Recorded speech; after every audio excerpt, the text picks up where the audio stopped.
સુરેન્દ્રનગરમાં જમીન બિન ખેતી કરાવવાનું એક કૌભાંડ પકડી પડાયું, જેમાં એને કૌભાંડમાં દરરોજ નવા ખુલાસાઓ થઈ રહ્યા છે।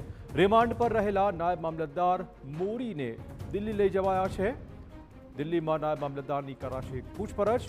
ઈડીના દરોડામાં નાયબ મામલતદાર મોરીના ઘરેથી મળી હતી રોકડ રકમ। 67 લાખની રોકડ રકમ મળી આવી હતી। આ કેસમાં રિમાન્ડ પર રહેલા નાયબ મામલતદાર મોરીનો ઈડી સમક્ષ એક મોટો ધડાકો પણ સામે આવ્યો છે। કૌભાંડમાં કલેક્ટરનો પીએ અને ક્લાર્ક સામેલ હોવાનો આક્ષેપ થઈ રહ્યો છે।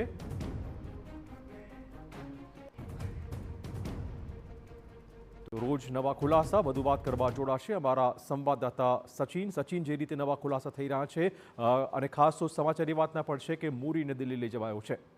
ચિરાગ, આ જે ફરિયાદ છે, ફરિયાદ ઈડી દિલ્હીમાં દાખલ થઈ હતી અને દિલ્હીથી જે ઈડીની ટીમ છે એ અહીંયા સુરેન્દ્રનગર આવીને એમણે જે તપાસ છે, તપાસ દરોડાની કાર્યવાહી જે છે શરૂ કરી હતી।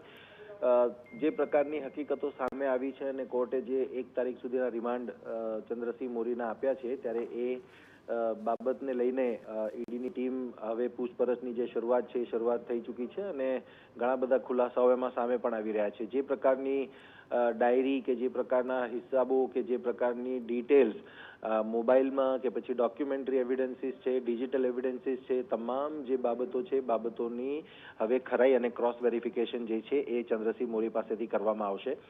સ્વાભાવિક એક જમીન એને કરી આપવાનું કૌભાંડ જે છે, કૌભાંડમાં ખૂબ મોટા પ્રમાણમાં કલેક્ટર સહિતના જે અધિકારીઓ છે એમની સામે ફરિયાદ પણ દાખલ કરવામાં આવી છે।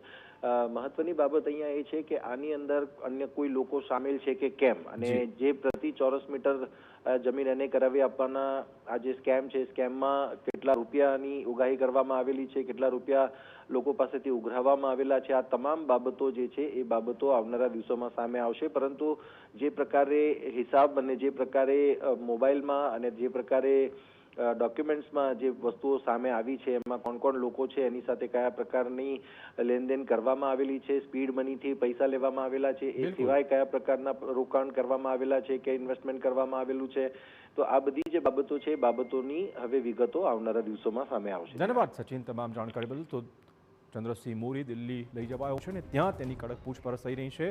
રિમાન્ડ પર રહેલા નાયબ મામલતદાર મોરી ઈડી સમક્ષ હવે ધીમે ધીમે મોં ખોલી રહ્યા છે। કૌભાંડમાં કલેક્ટરનો પીએ અને ક્લાર્ક સામેલ હોવાનો આક્ષેપ છે। આ મામલે કલેક્ટર, તેના પીએ, નાયબ મામલતદાર ક્લાર્ક સામે ગુનો પણ દાખલ કરાયો છે। કલેક્ટર સહિત 4 અધિકારીઓની મિલકતોની પણ હવે તપાસ કરાશે। તપાસ એજન્સીઓને મળી કૌભાંડની કુંડળી સમાન એક શીટ। આ શીટમાં દલાલના નામો અને તેમને આપવાની રકમનો પણ ઉલ્લેખ જોવા મળી રહ્યો છે। ગામવાર, સર્વે નંબર અને જમીન વિસ્તારની સાથે રકમની પણ નોંધ મળી આવી છે। આ શીટમાં પરચુરણ અને 65B હેઠળ અલગ અલગ લાંચની ગણતરી જોવા મળી રહી છે। 65B શ્રેણીમાં પણ મોટી રકમની એન્ટ્રી જોવા મળી રહી છે। ડોક્યુમેન્ટમાં ખાનગી કંપનીઓ અને જમીન માલિકોના નામનો પણ ઉલ્લેખ છે। આ દસ્તાવેજો FIRનો જ ભાગ હોવાનો તપાસ એજન્સીઝનો દાવો છે।